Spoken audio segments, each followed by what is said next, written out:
Kung ating babalikan ang nakaraan, ito ay yung day kung saan after ng party ni Katie ay pumunta talaga sila sa J Castles, kung saan ay nilibre nga ni Chris Lawrence itong si Katrina, Katie at iba pa dahil ito ang request ni Katie. At dito mapapansin na nagbibiruan at kinulit-kulit nga ni Chris Lawrence itong si Katrina, kung saan ay nagbatuhan nga sila ng ball.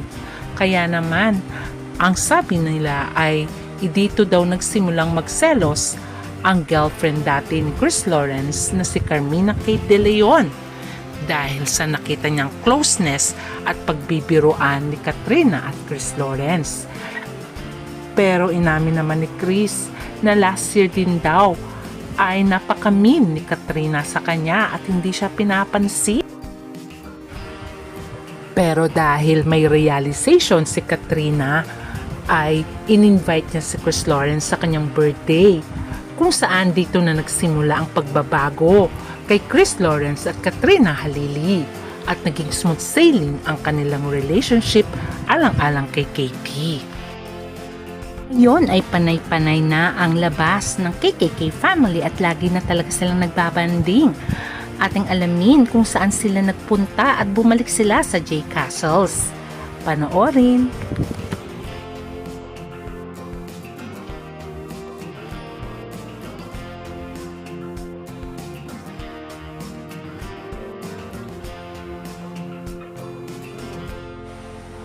Mukhang mapupunta na nga sa katotohanan at baka sa kasalan ang relasyon ni Katrina Halili at Chris Lawrence dahil sinabi nga ni Chris Lawrence kung hawak na nga ng beat itong si Katrina Halili at sinabi niyang hawak niya na nga daw ang beat.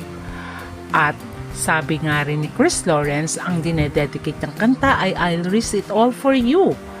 Ibig sabihin yun ay gagawin niya ang lahat para lang bumalik sa kanya si Katrina at mabuo ang pamilya KKK family. At sinabi nga din ni Chris Lawrence na happiness ni Katie ang priority nilang dalawa. Pero makikita naman na ang gusto talaga ni Katie ay laging magkasama ang kanyang mama at papa.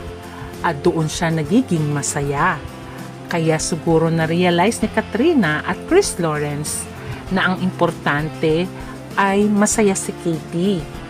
Pero sana nga ay mauwi sa kasalan dahil lalo lang masasaktan si Katie pag hindi sila nagkatuluyan. Ito naman kasi ang happiness sa mukha ni Katie pag magkasama ang kanyang mama at papa. At siya nga ang gumagawa pa ng paraan para nga magkabalikan ito. Tulad na lang ng sinasabi niya na, "Papa, kiss my mama." Panoorin ang video kung saan kinukulit nga ni Katie ang kanyang papa na halikan daw ang kanyang mama. O diba nakangiti siya at talagang masaya siya at kinikilig pa nga siya habang ginagawa nila ito. Pero hindi nga pinagbigyan muna ni KL. Pero eventually sa kakulitan nga ni Katie ay pinagbigyan na rin nila. Pero smack lang din naman at kita ang kasiyahan ni Katie. What, Katie? Papa, can you kiss Mama here? I will. Please. May bayad. No! Okay, I gotta go. Ikaw muna. Bye-bye, bye-bye. Ikaw muna.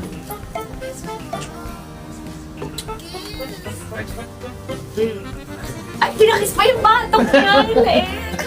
Sabi niya kay Chiquito, bye, hindi, sabi niya, bye, Chiquito. Para dito ako makakisali eh, kalokas tayo. Ginawa nila yun.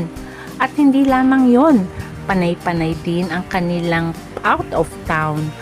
At nito lamang nga ay nagkaroon nga sila ng pagkakataon na bumisita muli sa J Castles, kung saan doon nag-celebrate din si Katie ng kanyang birthday na tinreat nga ni Chris Lawrence. O diba, nagstay sila sa Batangas nung weekends, kung saan ay pumunta nga sila sa J Castles for the second time kasi ito daw ang happy place ni Katie. At syempre, noong sila ay pumunta dito, ay masaya na sila at buo na ang kanilang pamilya. Unlike nung birthday ni Katie nung September last year, ay medyo may ilangan pa. Medyo hindi pa in good terms noon si Kat at KL, pero ngayon ay happy family na sila at masaya ang kanilang banding sa J Castles. Kaya naman kung sakaling ngang bumalik muli ang feelings ni Chris at Katrina ay wala nang hadlang dahil single na sila pareho. At sabi nga nila, one step at a time at trust the process. Kaya naman tayo ay mag-wait lang at huwag tayong mag-give up. For sure, ganun din sila. Tulad nga ng sinabi ni Katrina at Chris Lawrence, gagawin nila ang lahat kung saan magiging maligaya si Katie. At paano kung hilingin nga ni Katie na pakasalan ni Chris Lawrence ang kanyang mama? Tatanggi ba sila kung ito ang request ng kanyang anak? At nito nga lamang ay nispatan nga si Chris Lawrence at Katrina Halili na pumunta sa isang car dealer kung saan ay may plano yata silang bumili ng malaking van dahil lumalaki na ang kanilang pamilya, ang KKK family, syempre kasama din ang kanilang staff. Kaya naman marami ang masaya at excited dahil ano nga daw ang ginagawa ni Chris Lawrence at Katrina sa Toyota. Siguro nga daw ay may bibiling car. At recently din ay nakita natin na bumili sila ng puppy kung saan ay yun ang request nga ni Katie at para nga silang masayang pamilya dito at may bago silang baby. Hindi nga lang totoong baby kundi puppy. O diba naman napaka-sweet nila. Siguro ito na ang kanilang KKK family puppy. O diba ang cute nga ni Ginger? At syempre mas masaya si Katie dahil nung pumili sila ng puppy ay kasama ang kanyang papa at mama. Ito ang regalo nila for Katie. Kaya naman pati si Chris Lawrence ay talagang naglagay na rin ng air purifier para nga mas malinis ang bahay ni Kat dahil dumami na nga ang kanilang pets. O diba ang saya-saya lang ng KKK family na nagbanding ngayon sa J Castles at hindi na ito mapipigilan ni Numan dahil tadhana na talaga ang gumawa ng paraan para muling maging close si Katrina at si Chris Lawrence.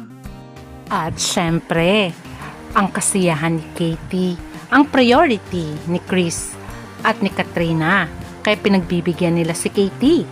Pero paano kung hiling nga ni Katie na magpakasal silang dalawa?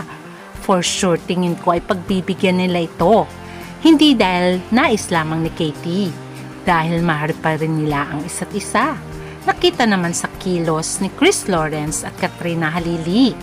Kaya itong ating aabangan na alam natin mauuwi rin sa kasalan. Hanggang sa muli, bye!